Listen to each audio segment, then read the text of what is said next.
मीना कुमारी ने जब चाकू से डाकू के हाथ पर ऑटोग्राफ दिया विवेचना। निर्माता निर्देशक केदार शर्मा की एक खास बात थी कि जब भी वो किसी कलाकार के काम से खुश होते थे तो उसे पुरस्कार स्वरूप एक दुअनी दिया करते थे। बाद में उन्होंने इस पुरस्कार का स्तर बढ़ाकर 54 कर दिया था।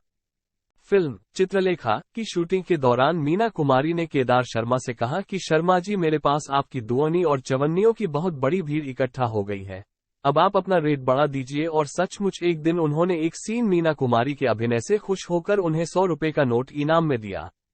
Tragedy queen Meena Kumari. मीना कुमारी की पूरी जिंदगी सिनेमा के पर्दे पर भारतीय औरत की ट्रेजेडी को उतारते हुए गुजरी, यहां तक कि उन्हें अपनी खुद की निजी ट्रेजेडी के बारे में सोचने का वक्त ही नहीं मिला। लेकिन ये कहना कि मीना कुमारी के अभिनय में ट्रेजेडी के अलावा और कोई शेड नहीं था, उनके साथ बेइंसाफी होगी।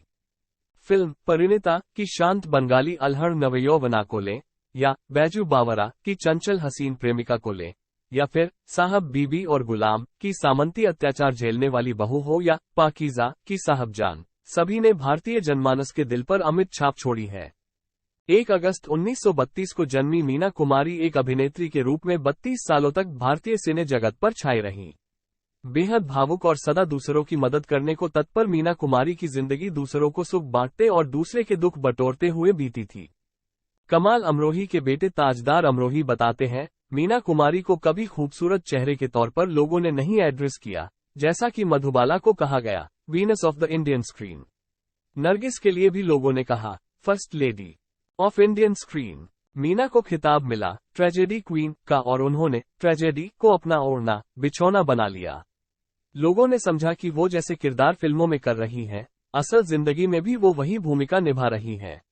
दिलचस्प बात यह थी कि लोगों के साथ साथ खुद उन्होंने भी ऐसा समझना शुरू कर दिया था। मौसम्मी के जूस से शुरू हुआ था कमाल अमरोही से इश्क। 1949 में जब मीना कुमारी पहली बार कमाल अमरोही से मिली, उस समय वो शादीशुदा थे। उनकी एक फिल्म महल काफी हिट हो चुकी थी। कमाल मीना को अनारकली फिल्म में लेना चाहते थे। इस सिलसिले में वो उनके घर आने लगे और दोनों के बीच मुलाकातों का सिलसिला चल निकला। मीना कुमारी के लिए अमरोही का ताजमहल थी पाकीज़ा। इस बीच एक बार पूना से आते समय मीना कुमारी की कार का एक्सीडेंट हो गया। मशहूर पत्रिका आउटलुक के संपादक रहे विनोद मेहता ने मीना कुमारी की जीवनी लिखी है, Meena Kumari a classic biography. Vinod Mehta लिखते हैं, उनका प्यार मौसम्मी के जूस से शुरू हुआ था। जब कमाल अमरोही मीना कुमारी को देखने पूना के अस्पताल में पहुंचे तो उनकी छोटी बहन ने उनसे शिकायत की कि आपा जूस नहीं पी रही हैं। कमाल ने गिलास अपने हाथों में लिया, मीना के सिर को पलंग से उठाया और गिलास को उनके मुंह तक ले गए। मीना ने एक घूंट में ही सारा जूस खत्म कर दिया।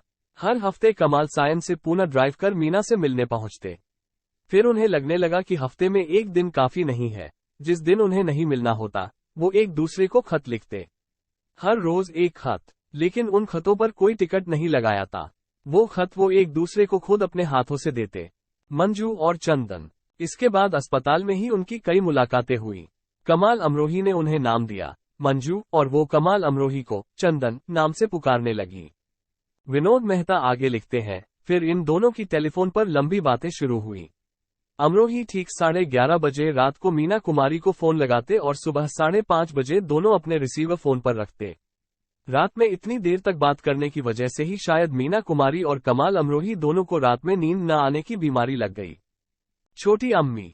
24 मई 1952 को मीना कुमारी ने कमाल अमरोही से शादी कर ली। उस समय कमाल अमरोही की पहली पत्नी अमरोहा में रहा करती थी। जब गर्मियों की छुट्टी हुई तो उन्होंने अपने बेटे ताजदार को अपनी सौतेली मां यानी मीना कुमारी से मिलने बंबई भेजा। जब वो वहां पहुंचे तो कमाल अमरोही की तबीयत नासाज थी। उन्हें बुखार चढ़ा हुआ था।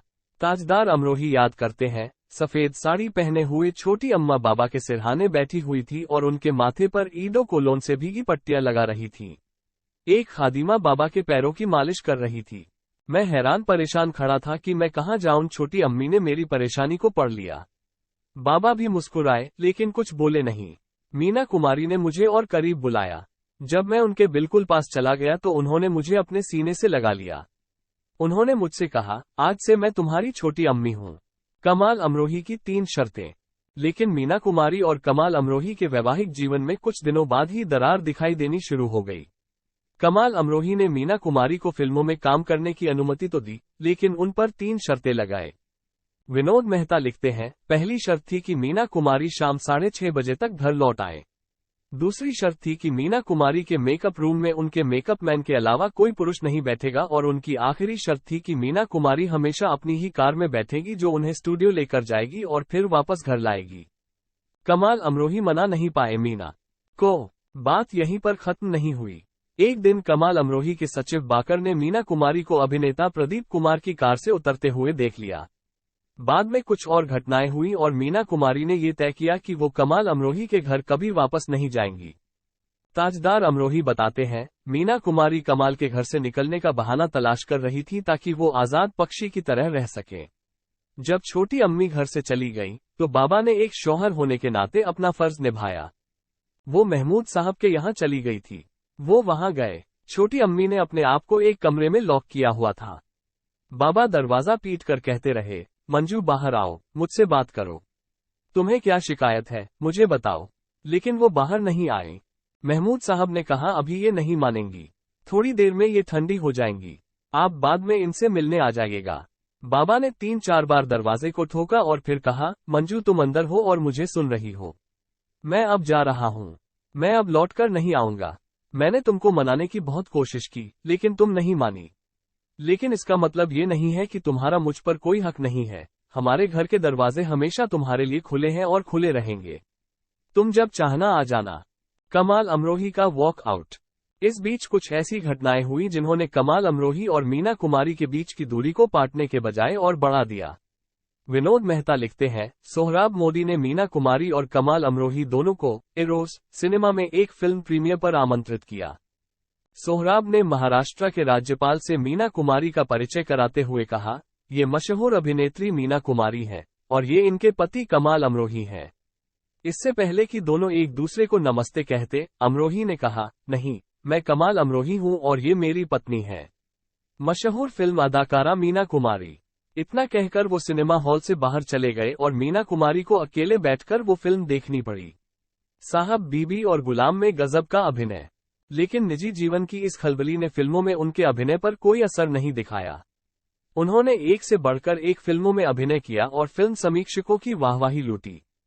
मीना कुमारी को नजदीक से जानने वाले और उनकी आखिरी फिल्म गोमती के किनारे के निर्देशक सावन कुमार टाक बताते हैं, मीना कुमारी की बहुत सी फिल्में हैं। हर फिल्म में अलग अलग कलर हैं। जैसे दिल एक मंदिर को ही लीजिए। उनकी आखिरी फिल्म पाकीज़ा देखिए, परिणीता देखिए। हर किरदार को उन्होंने अलग ढंग से निभाया है। इतने दिनों तक लोगों के दिलों पर राज करना मजाक नहीं है। साहब बीबी और गुलाम उनकी कमाल की फिल्म थी। मुझे उस फिल्म का एक सीन बहुत पसंद है जिसमें रहमान साहब अपनी प्रेमिका के पास जा रहे हैं और मीना कुमारी उन्हें वो गाना सुनाकर रोकती है, न जाओ सैया छुड़ा कर बैया। जिस तरह से वो रहमान को रोक रही थी, उस तरह का अभिनय और कोई हीरोइन तो कर ही नहीं सकती। पाकीज़ा ने मीना कुमारी को अमर किया। कमाल अमरोही और मीना कुमारी भले ही पति और पत्नी के रूप में एक दूसरे से अलग रहे हों, लेकिन अभिनेत्री के तौर पर वो हमेशा कमाल अमरोही की फिल्मों में काम करने के लिए उपलब्ध थीं। यही वजह है कि अमरोही से 5 सालों तक अलग रहने के बावजूद उन्होंने उनकी फिल्म पाकीज़ा की शूटिंग पूरी करने का फैसला किया। डाकू अमृत लाल से मुलाकात। इस फिल्म की शूटिंग के ही दौरान कमाल अमरोही और मीना कुमारी के साथ एक दिलचस्प घटना घटी। विनोद मेहता लिखते हैं, आउटडोर शूटिंग पर कमाल अमरोही अक्सर 2 कारों पर जाया करते थे। एक बार दिल्ली जाते हुए मध्य प्रदेश में शिवपुरी में उनकी कार में पेट्रोल खत्म हो गया। अमरोही ने कहा कि हम रात कार में सड़क पर ही बिताएंगे। उनको पता नहीं था कि ये डाकुओं का इलाका है। आधी रात के बाद करीब 1 दर्जन डाकुओं ने उनकी कारों को घेर लिया। उन्होंने कारों में बैठे हुए लोगों से कहा कि वो नीचे उतरें। कमाल अमरोही ने कार से उतरने से इनकार कर दिया और कहा कि जो भी मुझसे मिलना चाहता है, मेरी कार के पास आए। थोड़ी देर बाद एक सिल्क का पायजामा और कमीज पहने हुए एक शख्स उनके पास आया। उसने पूछा, आप कौन हैं? अमरोही ने जवाब दिया, मैं कमाल हूं और इस इलाके में शूटिंग कर रहा हूं। हमारी कार का पेट्रोल खत्म हो गया है। डाकू को लगा कि वो राइफल शूटिंग की बात कर रहे हैं, लेकिन जब उसे बताया गया कि ये फिल्म शूटिंग है और दूसरी कार में मीना कुमारी भी बैठी है, तो उसके हाव भाव बदल गए। उसने तुरंत संगीत, नाच और खाने का इंतजाम कराया, उन्हें सोने की जगह दी और सुबह उनकी कार के लिए पेट्रोल भी मंगवा दिया। चलते चलते उसने मीना कुमारी से कहा कि वो नुकीले चाकू से उसके हाथ पर अपना ऑटोग्राफ दे। जैसे तैसे मीना कुमारी ने ऑटोग्राफ दिए। अगले शहर में जाकर उन्हें पता चला कि उन्होंने मध्य प्रदेश के उस समय के नामी डाकू अमृत लाल के साथ रात बिताई थी। बीमारी में भी अभिनय। लेकिन शराब पीने और तंबाकू खाने की लत ने मीना कुमारी के स्वास्थ्य को इतनी बुरी तरह से बिगाड़ा कि वो इससे कभी उबर नहीं पाई। उनके अंतिम दिनों के साथी और उनकी आखिरी फिल्म गोमती के किनारे के निर्देशक सावन कुमार टाक बताते हैं, 6 दिनों तक तो मेरी फिल्म बहुत अच्छी बनी। इसके बाद वो बीमार पड़ गईं। उनका हमेशा जोर रहता था कि किसी भी हालत में फिल्म की शूटिंग न रोकी जाए। हमारा ऐसा भावनात्मक रिश्ता हो गया था कि हम एक दूसरे को तकलीफ देने के बारे में सोच भी नहीं सकते थे। वो इतनी कमजोर हो गई थी कि शॉट देते समय वो गिर सकती थी।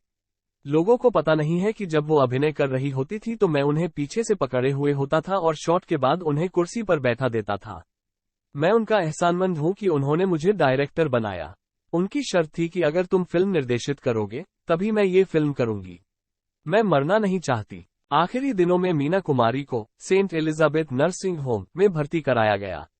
नर्सिंग होम के कमरा नंबर 26 में उनके आखिरी शब्द थे, आपा आपा मैं मरना नहीं चाहती। जैसे ही उनकी बड़ी बहन खुर्शीद ने उन्हें सहारा दिया, वो कोमा में चली गई और फिर उससे कभी नहीं उबरी।